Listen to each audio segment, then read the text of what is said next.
Hello, hello, and welcome to Digital Marketing This Week, episode 27. This is all about getting started with social media. And it is a holiday week here, so happy holidays to everybody. 'Tis the season. Okay, so we're going to go ahead and jump in.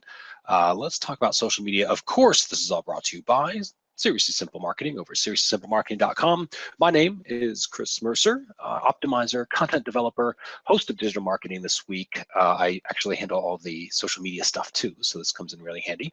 And just call me Mercer. Okay, so we're going to talk about social media. In particular, we're going to talk about getting started with social media. Now, if you're watching this on a recording after the fact, after our live presentation, or on a podcast or something like that, you can join us live for these, and you get a chance to ask questions. I sort of jump off the virtual stage, so to speak, and we all sort of chat about whatever's going on in each other's businesses.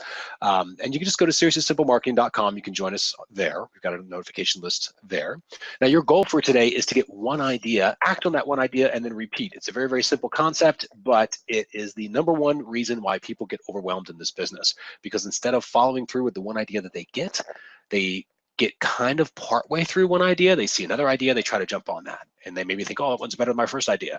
And instead of kind of learning to ride a bike by starting with a tricycle and maybe a two-wheel bike with training wheels, and then you go to the 10-speed, it's kind of like starting with a tricycle and then seeing the 10-speed and going, you know what, I'm just going to jump on that. It makes it a whole lot more difficult. Doesn't mean it's impossible, but it actually will take you a whole lot longer. So that's your goal. One idea, act on that one idea, then go back. This is why we have recordings of all these. Then go back, watch it again, get another idea, and act on that. So social media. Okay, here's what we're going to talk about. Getting started with social media. It's a whole beginner's concept here. Now, why should you care? What's the whole point of paying attention for today?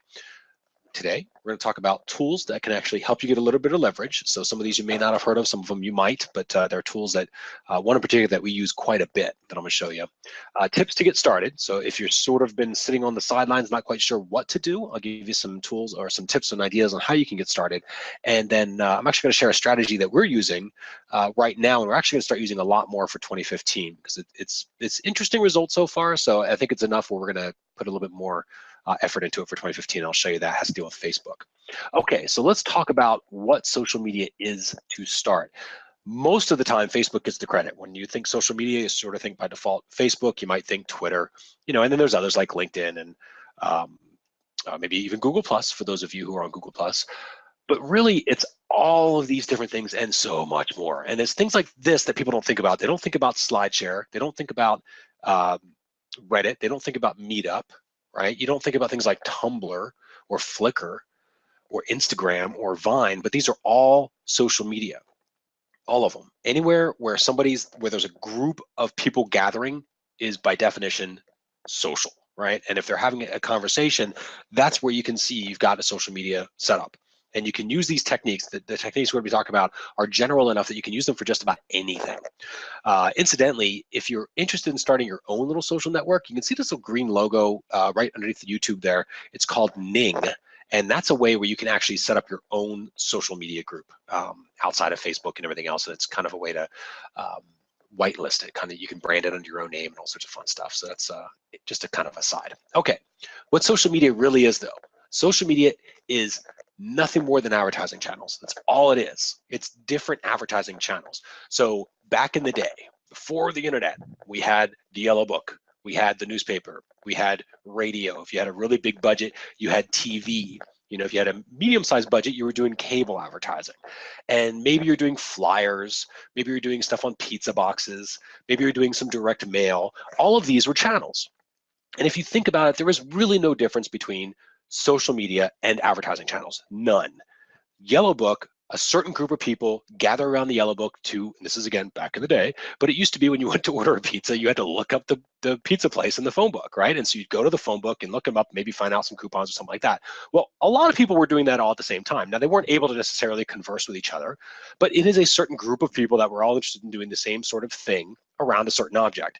Same thing with radio. Everyone's interested in listening to different music. And radio stations, it's a type of music, right? A certain type of music. So all these people gathered around a certain type of music, and there were commercials and stuff involved in that. But that's all it really is. And people get kind of confused about social media. I think they overly complicate it a lot of times because they just don't think about it in terms of an advertising channel. But for you, it is. Now, does that mean you have to treat it the same as you would like a radio advertising or anything like that? Not really. We'll talk about that in just a second. But first, let's talk about how to get started. Now, if you're sitting by the sidelines, and I've actually gotten some requests on some people to cover this exact topic. So it wasn't so much, how do I make my Facebook advertising better? It was more, I have no idea where to get started. I see all these different social media networks. I'm not sure what I'm supposed to do or how I'm supposed to do it. I'm afraid to make a mistake. I hear these horror stories. So if you stick to these very, very simple steps, pick your channel number one. Okay, and by channel we mean Facebook, Twitter, LinkedIn, Google+, Instagram, Pinterest. There are hundreds of these things out there. Now there are some main ones, right? So there's Facebook, there's Twitter, there's LinkedIn, but it really depends upon a couple of things. When you decide to pick your channel, first thing you want to think about is, where does your market spend time? All right, now I'll give you an example of a little heard of network or social network, but Google Plus, right? So they're kind of the newest kid on the block, so to speak. They're big because they have the Google name, but people don't really think about them, right, that much in terms of social media. But if you're a photographer, Google Plus is huge. Google Plus has made careers of people that are photographers. If you are in any way technical, or if your market is in any way technical, Google Plus is huge, because by and large, that's where all the geeks hang out. Right, so Google Plus has got all the geeks, and there's a whole different conversation and a whole different level of conversation that happens on Google Plus when compared to things like Facebook. Facebook tends to be about cat pictures in general, right? And I realize I'm making generalities. It's not all like that. There's different groups and everything, and there are some definitely high quality conversations that happen on Facebook. But in general, it's people sharing photographs, and more recently, Facebook does the year-end reviews of what's going on in people's lives, and people sharing that, and it's that sort of stuff. And in Google Plus, people are they're not doing that as much, right? So it's a different type of market. So if your market is spending time there, it's something you might want to consider. The other thing to consider is, where do you spend your time? So if your market is on Google Plus, but you've never used Google Plus, it might be a little tougher for you to relate to them. It might be better for you to spend your time on a medium where, like, say, if you use Facebook all the time, maybe taking advantage and niching into a certain group in Facebook or something like that, instead of just trying to learn this whole new thing. Now, if it's a complete mismatch where your market really is exclusively, and let's say, your market tends to be female, and you're doing fashion, okay, well, that screams to me Pinterest. So if you're kind of an older male and you're not on Pinterest, I would say it's time for you to learn that. And you have to learn Pinterest, and you would have to get in there. And even though it's not something you would naturally do, you might want to think about it, because that's where the majority of your market is. There's a ton. Pinterest actually skews heavily female, still does, has for years, has almost since the beginning of Pinterest. And they're great for sharing photos, right? The other thing you could look at in that example might be Instagram. I actually know a lot of fitness people that use Instagram quite effectively for a ton of traffic generation. If you are more corporate driven, you might want to look at something like SlideShare. We use SlideShare ourselves. We put slides up for all of our blog posts, and we get a tremendous, surprisingly amount of traffic from that. Now, I was doing it initially. We thought, okay, we're going to do it for SEO links, right? But we actually get a pretty decent amount of traffic of people coming back to our blog from those slides. So there are definitely, it's a whole new social media, thing when you think about SlideShare. So really, it's pick your channel, pick the one that your market's in, pick the one that you're the most comfortable in, and that's the one you want to work with. Okay, once you've done that, your next step is to study what other people are doing. Look at what they're sharing, look at where they're sharing it, look at how they're sharing it. So the way to do this is, you would jump on to, let's say, Pinterest, and just type in fashion, right? Search for fashion bloggers if that's your thing, and see what other people are doing. See what the type of stuff that they're sharing, the photos they're sharing, how they're stylized. See if they're linked back. See what the links look like. Are they going directly to a site? Are they going to affiliate sites? This helps you get an idea of what's possible with the network and what the platform will allow, because not all platforms will allow you to go to an affiliate site if that's kind of if you're the marketer who's doing affiliate marketing. Some will, some won't. But others will let you go to a blog post that gives an affiliate. Maybe it's a blog post that's an affiliate review of something on Amazon, right? Hair dryers or something like that. And you've got 4 different hair dryers you can do a review of, and each of those can be affiliate links. So there's ways to get traffic, in that sort of example. So what are they sharing, number one? Then where do they share it? Now, as an example, on Facebook, are people sharing stuff on their private timelines? Are they sharing it in groups that they've created? Are they sharing it in other people's groups? Are they sharing it on their pages? There's lots of different ways to share things on Facebook. And so you wanted to kind of get an idea. Again, just do a little open graph search on Facebook, type in the Facebook search box, whatever your topic is, try to find groups, participate in the conversation, see what's going on. And again, the how do they share it? What are they sharing?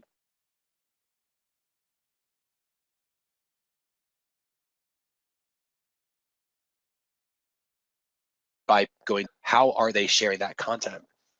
And this is entirely so that you can see kind of what's working and what's not, right? Looking at the engagement, looking at the comments people leave, looking at how, looking at the results as best you can. Now, you can't always determine exactly how effective this is for that person, of course, unless you know them, but you can get an idea by the engagement level and what people are doing with it. Finally, start.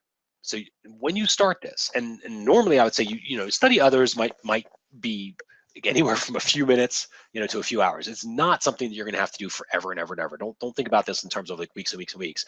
It's more important for you to start. Get consistent though, right? So be consistent, be valuable, and be shareable. This is my number one tip. Key to this. The key to this entire thing, and the thing that separates out social media. Well, that's not true. I'm going to backtrack. The thing that separates out social media right now is this: advertising must offer value. But this rule, this advertising must offer value, this is going to get bigger and bigger and bigger. I promise you. This is going to be the thing that separates out people when you do display advertising, when you do a flyer on a pizza box. It doesn't matter. Your advertising must offer value. And think about it like this. With social media in particular, your ad must improve the user experience. Now, some of you, I'm sure, have heard horror stories of what's going on with Facebook right now. Facebook seemingly is shutting down accounts willy-nilly. They're going crazy and they're just shutting everybody's account down. So you hear all these people with these horror stories of, we placed an ad, it got shut down, my account was closed. Now I can't log on to Facebook. Holy cow, what am I going to do? And you hear this all the time. This happened not so long ago, not so many years ago. It was happening with Google, right? The whole Google slap. Right? So Google slap was, you had these AdWords accounts, they were all super profitable, everybody was doing awesome, maybe you had AdSense going on your site, and then all of a sudden, bam, Google shut off everybody's account, just stopped it cold, and now you were no longer allowed to use Google, right? The infamous Google slap. Same thing's going on with Facebook right now. Same thing will happen with Twitter. The same thing will happen with LinkedIn. If Google Plus starts doing advertising, the same thing will happen there. It will happen with every single social network. And the reason that that happens is because early on, they want your money. Early on, they're testing stuff. Early on, they know that we as marketers, as digital direct marketers, we're going to test stuff and we're going to be early adopters and we're going to try things out. So we're the first ones to the table every single time. We're going to be ahead of Walmart. We're going to be ahead of Coca-Cola, right? We're the ones willing to put our money on the line, and we'll help them test their platform. But once they start getting the Walmarts and the Coca-Colas, they really want to make sure that direct marketers are not mucking up the waters. And direct marketers tend to have a tendency to do that. And you can tell this when you start seeing all the headlines like, I can't believe she said that, ... And then it goes to some scammy little sales page that's selling, diet pills from Zimbabwe or something, right? So what happens is the advertising, and think about it from the platform's perspective, right? So think about this from Google's perspective. Think about this from Facebook's perspective. You're creating this platform that you want to be a good user experience. You are really, really, really cognizant of the fact that in a moment's notice, your entire billion-dollar empire can go away with the opinion of a few people. Meaning influencers decide Facebook's not the next big thing. They move on to something else and everybody else starts following them. Facebook's gone overnight. Facebook knows this is a very real possibility, which is why they start buying all the other social networks like Instagram, trying to make sure that they're diversifying their holdings. And it's because they realize people can leave so quickly. So they really want to protect this user experience. And they don't want somebody coming onto Facebook and don't think of like a marketer, right? Because marketers, by definition, see other ads and they kind of are looking at them in a completely different way and for different reasons.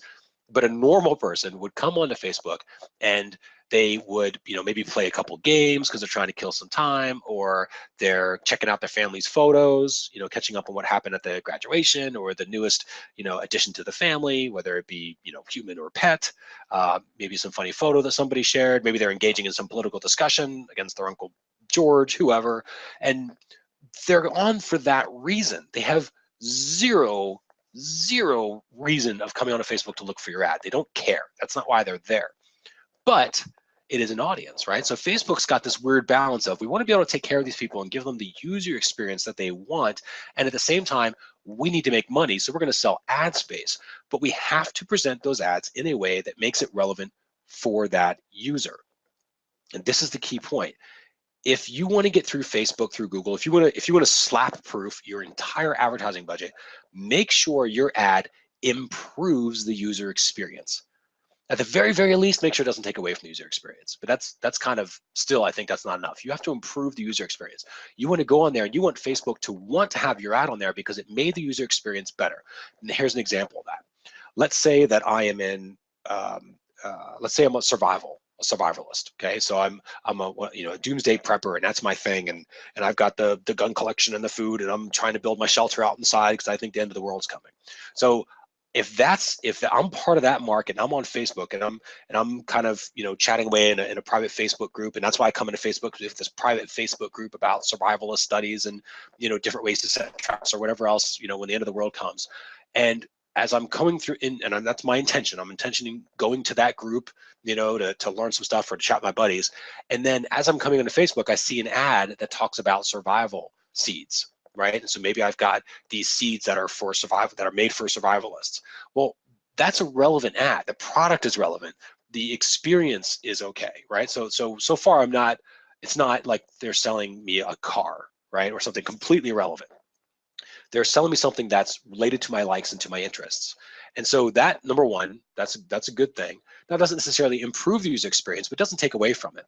But then what if that ad was pointing to something that said, okay, well, here's 7 things you need to do to make sure your seeds will be ready, for the coming Armageddon or apocalypse or something like that, or something that spoke in my language, that spoke to me.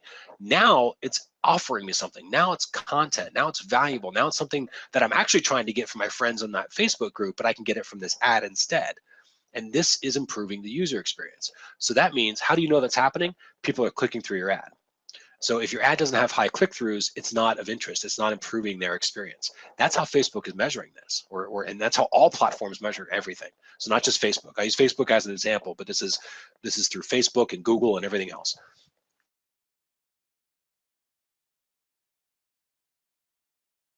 Whenever you do advertising, 2, 3, 4%, and every click-through rate is going to be different on different networks, right? So, but let's say that you've got an above-average click-through rate from what you've seen on other ads. You know that ad is improving the user experience because the user is interested. The user is engaging. The user is taking action. They're not just blindly passing it. They're not marking it as spam. They're engaging with it. That's the sign for the platform, and to the platform that you're advertising on, that's the sign that says, oh, okay, well, there's something of interest here.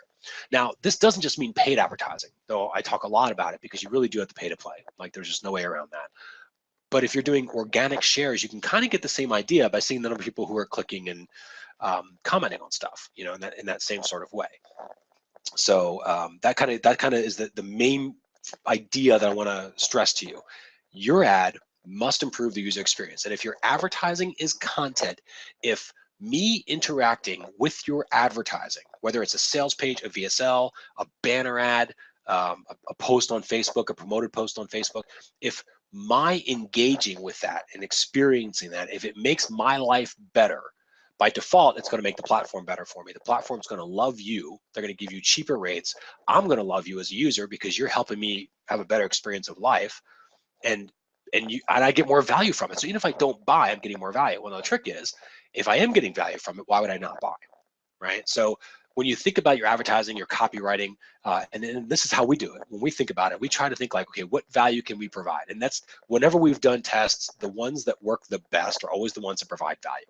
If you're doing a VSL that's all sales pitch, it's not going to work as well as a VSL that provides a bunch of value, and it also offers a way to find out more. So that's hopefully I communicate that point. And if you're live, obviously we can ask questions later.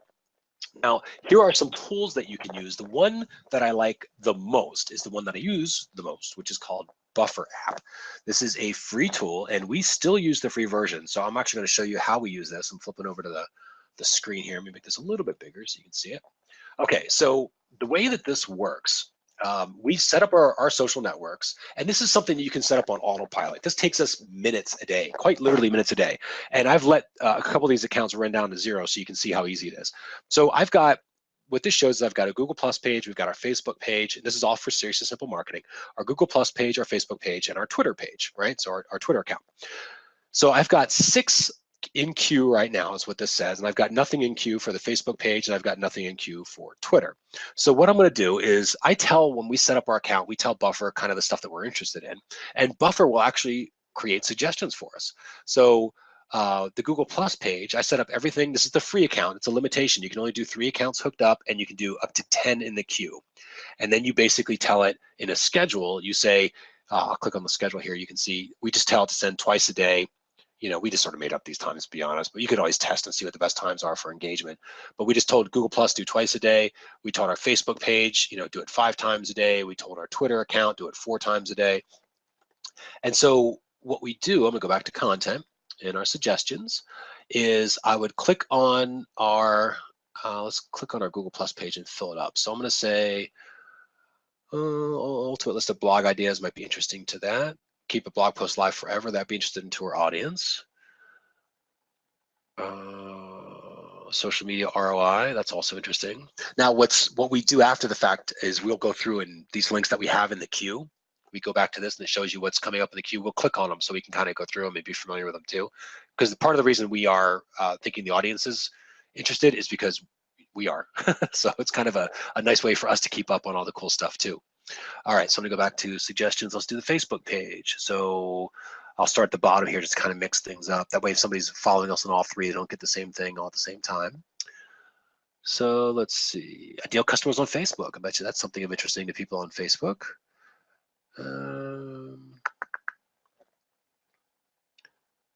Do something on getting testimonials. Writers who hate promoting their own work. Let's see some successful strategies for that. And please, so there's the ROI, I like that one. 3-minute technique for brainstorming. Let's see what that's got any interest at all. And some of this too, we're looking because we can see if people are engaging with our content. So if they're engaging with certain content and not others, it helps us learn about the audience. So let's see, Twitter's a little different. So I'm gonna do some little more techier stuff here. We'll do the blog post and we'll do 21 advanced because that's always interesting. We'll do the social media ROI. Do a little quote there just for fun, something different. Do the testimonials.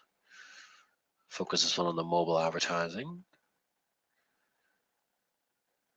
And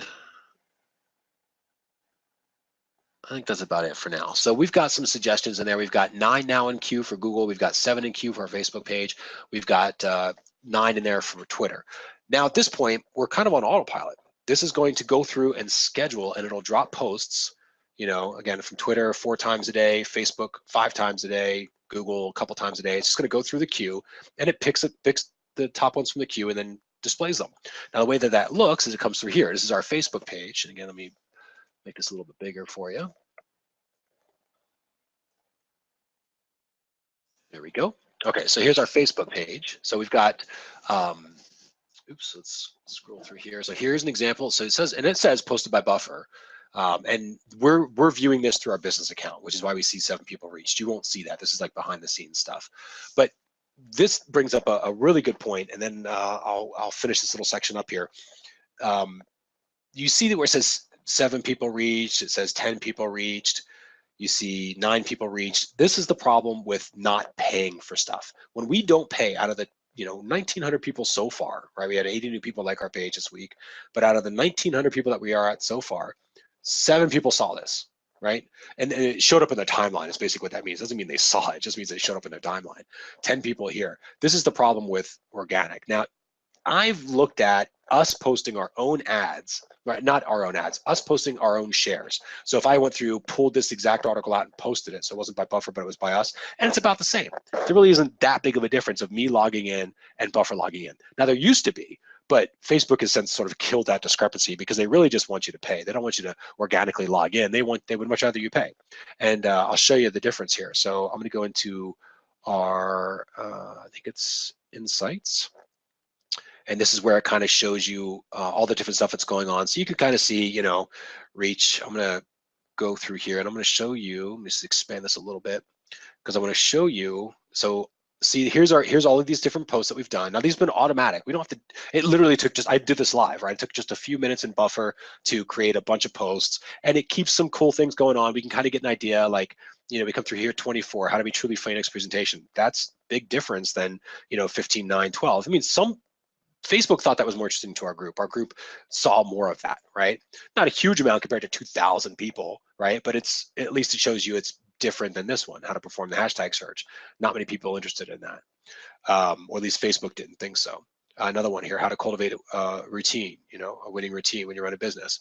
Let's see, there's another one. This is your brain on mobile. So we got mobile advertising could be a potential target that we fit. But then look down here, 640.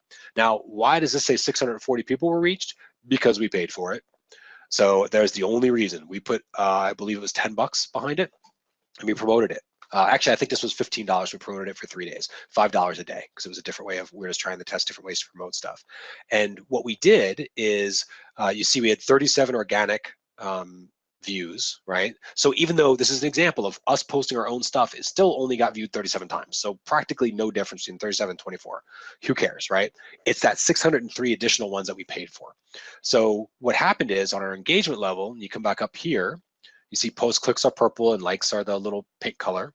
So we had 39 clicks to their post and 28 likes. Now the likes are fine, it's great and it's engagement for Facebook, but it doesn't get them off Facebook. What gets them off Facebook and into our blog is these 39 clicks.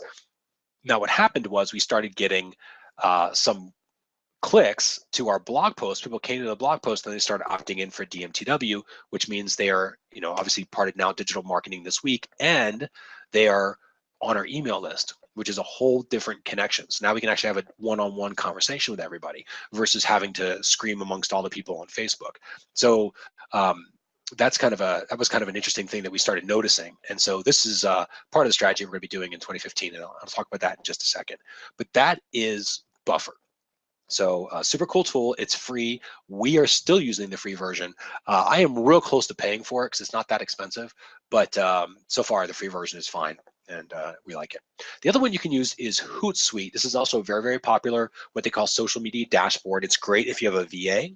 And what will happen is, even for yourself, and I'll show you this screenshot of what it looks like. We don't use this, so I just grabbed a screenshot, but this is basically where you have different tabs set up for all the different social media sites that you're a part of, and you click on the tab, and then it tells you, where you were mentioned, and you set up all these different columns to keep track of that particular social media presence. And then whenever you want to, you can just compose your messages and schedule them, and Hootsuite will automatically put them out. Right, so it looks just like Buffer on Facebook. Instead of saying, posted by Buffer, it'll say posted by Hootsuite, and that's how they're doing it. So again, Hootsuite, I believe they still have a free version. They did at one point, so I think they still do. Don't quote me on that, but it's worth checking out if that format's better for you. For us, we like simple, and I've tried to use Hootsuite 2, 3, maybe 4 times now, and every time for me, it's too complicated. If I was a social media manager or was really into social media and managing a lot of different accounts at a huge level, then Hootsuite's probably the better choice because you can do a lot of engagement through Hootsuite. You can see when people are reacting back to you and all that sort of stuff. But for us, we don't have a whole lot of that going on right now. We're just really trying to get our message out there and get the brand out there and share good content with people. And so Buffer is perfect for what we wanted to do with that. So that's Hootsuite. Now let's talk about our Facebook strategy. And I showed you a little bit about it already, but essentially what we started doing, and this is what's working right now. This doesn't mean we're going to be doing this in 3 months from now, but right now, here's what we're doing. We are creating a like campaign where we spend about $1 a day on likes. So we advertise our page to people in various demographics. So people who like internet marketing tools like Infusionsoft and Aweber, people who like, the internet marketing gurus like, Ryan Dice or Chris Farrell or Mike Filsaime or Frank Kern, that sort of client. And we'll advertise to people who like Success Magazine or Success Mindset individuals. And so we have all these different demographics, and we split it up, men versus women, and we split it up by location, and we split it up by age group. And the reason we do that is because that helps us figure out where the cheap likes are. If we advertise to all people all the time, we might get a certain, maybe it's cost us 75 cents per like. But if we start splitting it out in all the different demographics and all these different methods on Facebook, then we can actually see that maybe a certain group of people are 13-cent likes and the other group of people are $1.50. Well, we don't want the $1.50s, we want the 13 cents, especially if there's a lot more of those. So that sort of gives an idea of where to really focus your return on investment. And if you have questions over that, just let me know. We'll cover it during the insiders Q&A. After we get our likes, right? So we've got these new people that are always liking our page and coming through. Then we will do advertising, right? So that's what we saw before, where we took a blog post and we advertise our blog posts. This again goes back to advertising as content. And when we do our content, what we do is we try to engage as best we can. It doesn't always work, but we want to make it this nice soft sort of onboarding. So we did a post, the post that we shared earlier in this recording. We did a post that said, okay, here's some writing tips. Right, here's some copywriting tips, and then we started that post after we shared it. We changed a little beginner section in Facebook to say something like, what copywriting tips do you have? Question marks, just something to try to engage and get some comments. Now, if we got comments, it's still a win for us because we get engagement shown on Facebook. But at the end of the day, what we really want people doing is going, oh, okay, copywriting tips, that's interesting. Let me click through, right? And we want them on the blog post. And then from the blog post, that's when they go on to other things. So whether it's a blog post that might direct them to an affiliate link, or a blog post that might direct them to sign up for, in this case, digital marketing this week is what the campaign was for. It could be a blog post that sends them to a sales page for one of our own products, like Seriously Simple Analytics or Seriously Simple Websites. So we have all these different ways of doing it, and that's just using Facebook. We have a similar strategy that we're going to be doing with the other social networks, but for us, we're kind of practicing what we preach. So we're just focusing on Facebook, and that's really it right now, to try to master that. And that's currently what our strategy is. So it's kind of like a funnel. The like is kind of the Facebook version of an opt-in. So they like our page, and the reason that we only advertise to people who like our page is because we are less likely to get complaints. Right? So if you advertise to people who don't necessarily like your brand, so as an example, Facebook will say, well, do you want to advertise this to friends of friends who like your page, or friends of the people who like your page? Well, you and I both know that just because I like cats and I go to a cat page and I like that cat page doesn't mean my friends like cats, right? My friends might just hate cats. And so why would this cat furniture manufacturer, let's say, they would want to advertise to me because I like cats, but they would not want to advertise to my friends because my friends don't like cats. If my friends see that, they are more likely to go like, why am I being advertised cat furniture on Facebook? I'm here to go see my dog, the group about dogs, right? And so they're more likely to say, hide this or mark this as spam, or just to write comments. If you've ever done paid Facebook advertising, sometimes you'll get people to write spam on this as a comment, and you got to go in and delete it. But that doesn't really happen if we're advertising to a group of people who have basically said, yes, I'm interested in what you have. And so what we do is we've got this page where it puts out all this drip content that Buffer basically takes care of us on that, right? So we set up a nice consistent supply of posts that people see. And then we've got our paid ads, our paid blog posts that still sort of blend in. Yes, they still stay promoted on Facebook, and it's an ad technically, but it's coming through as content just like the other ones were. And the difference is now when you go to this blog post, there's a call to action that benefits us as a company. And so that's kind of the current Facebook strategy that we're using and working out pretty well. So we're going to go ahead and bring this to a close. It went a little bit longer. Again, I'm trying to keep them to 30 minutes or less, but there we go, gave you a few extra minutes. So what was your one idea for today? Was it using Buffer or something like it? Was it starting with just one social network as opposed to thinking you have to tackle all of them at the same time? Was it the new definition of an ad? And if you haven't thought about that, I hope that you go back, watch this recording and think about that one again. Because if your advertising is valuable and it's shareable, the social media thing is so much easier. If it's just spammy sales pitches, the social media thing becomes damn near impossible. So just think about that. Think about what an advertising piece should do. And if it's valuable and if it's content and if it's good, if it's a good experience, if the viewer or the person, the user of it, right, the person who's interacting with your ad, if they're better for it, just by being a part of that ad experience, your ads, you will do amazing. So think about that. Okay, action again brings results. So pick one idea, take some action on it, do your best, and go back and iterate over and over again. And you will definitely get there. Don't expect to hit it right off the bat because you rarely will. That's just how it is for everybody, including myself. So just take action and go back and start again. So again, with that, just a final reminder, if you're watching this on a recording on YouTube or on a podcast, please join us live. And to do that, just go to seriouslysimplemarketing.com. We'll send you out the notifications. And you also get a chance to get the entire replay and ask questions, even if you can't join us live. You can, there's a little form that we'll give you access to where you can ask questions and actually get those answers later on the full recording, which we send out to everybody who is exclusively on that list. Thanks again for joining us for this week on Digital Marketing This Week. It's episode number 27, Getting Started with Social Media.